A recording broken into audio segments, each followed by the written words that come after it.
जय श्री कृष्णा। राधे राधे। आज आप लोग सुनेंगे गुरु प्रदोष व्रत की कथा। धर्मशास्त्रों के अनुसार माह की त्रयोदशी तिथि में सायंकाल को प्रदोष काल कहा जाता है। इस प्रदोष व्रत को मंगलकारी एवं शिव की कृपा दिलाने वाला माना गया है। त्रयोदशी व्रत करने वाले को 100 गाय दान करने का फल प्राप्त होता है तथा यह सभी प्रकार के कष्ट और पापों को नष्ट करता है। गुरु प्रदोष व्रत शत्रुओं का विनाश करने वाला भी माना गया है। इस व्रत की कथा के अनुसार एक बार इंद्र और वृत्रासुर की सेना में घनघोर युद्ध हुआ। देवताओं ने दैत्य सेना को पराजित कर नष्ट भ्रष्ट कर डाला। यह देख वृत्रासुर अत्यंत क्रोधित हो सवर युद्ध को उद्धत हुआ। आसुरी माया से उसने विकराल रूप धारण कर लिया। सभी देवता भयभीत हो गुरुदेव बृहस्पति की शरण में पहुँचे। बृहस्पति महाराज बोले, पहले मैं तुम्हें वृत्रासुर का वास्तविक परिचय दे दूं। वृत्रासुर बड़ा तपस्वी और कर्मनिष्ठ है। उसने गंधमादन पर्वत पर घोर तपस्या कर शिवजी को प्रसन्न किया। पूर्व समय में वह चित्ररथ नाम का राजा था। एक बार वह अपने विमान से कैलाश पर्वत चला गया। वहाँ शिवजी के वाम अंग में माता पार्वती को विराजमान देख वह उपहासक पूर्वक बोला, हे प्रभु, मोह माया में फंसे होने के कारण हम स्त्रियों के वशीभूत रहते हैं, किंतु देवलोक में ऐसा दृष्टिगोचर नहीं हुआ कि स्त्री अलंगिंग बध हो। सभा में बैठे चित्ररथ के यह वचन सुन सर्वव्यापी शिव शंकर हंसकर बोले, हे राजन, मेरा व्यवहारिक दृष्टिकोण पृथक है। मैंने मृत्युदाता कालकूट महाविष का पान किया है, फिर भी तुम साधारण जन की भांति मेरा उपहास उड़ाते हो। माता पार्वती क्रोधित हो चित्ररथ से संबोधित हुई, अरे दुष्ट, तूने सर्वव्यापी महेश्वर के साथ ही मेरा भी उपहास उड़ाया है। अतएव मैं तुझे वह शिक्षा दूंगी कि फिर तू ऐसे संतों के उपहास का दुस्साहस नहीं करेगा। अब तू दैत्य स्वरूप धारण कर विमान से नीचे गिर। मैं तुझे श्राप देती हूँ।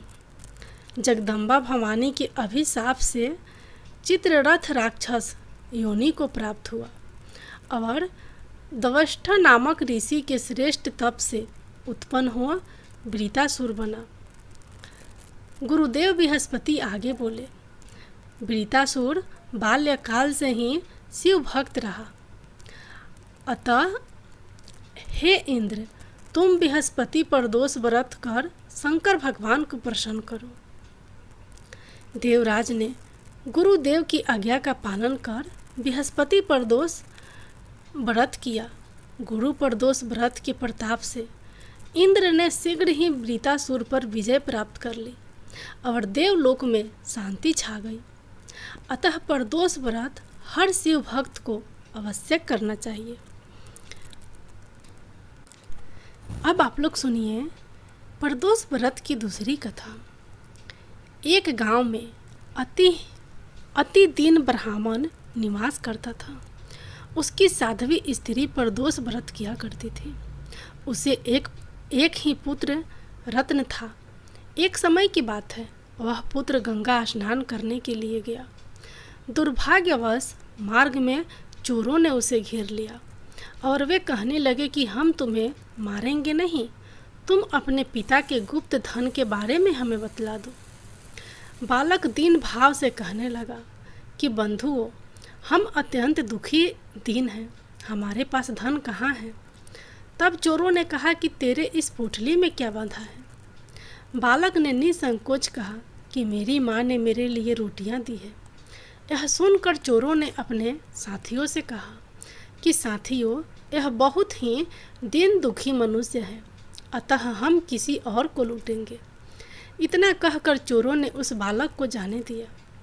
बालक वहाँ से चलते हुए एक नगर में पहुँचा।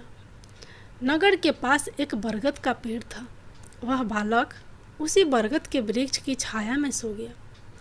उसी समय उस नगर के सिपाही चोरों को खोजते हुए उस बरगद के वृक्ष के पास पहुँचे और बालक को चोर समझकर बंदी बना राजा के पास ले गए। राजा ने उसे जेल में बंद करने का आदेश दिया। ब्राह्मणी का लड़का जब घर नहीं लौटा तब उसे अपने पुत्र की बड़ी चिंता हुई। अगले दिन प्रदोष व्रत था। ब्राह्मणी ने प्रदोष व्रत किया और भगवान शंकर से मन ही मन अपने पुत्र की कुशलता की प्रार्थना करने लगी। भगवान शंकर ने उस ब्राह्मणी की प्रार्थना स्वीकार कर ली।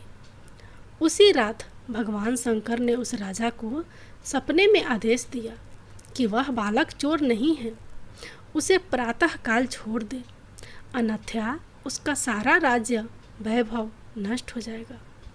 प्रातः काल राजा ने शिवजी की आज्ञा अनुसार उस बालक को जेल से मुक्त कर दिया। बालक ने अपनी सारी कहानी राजा को सुनाई।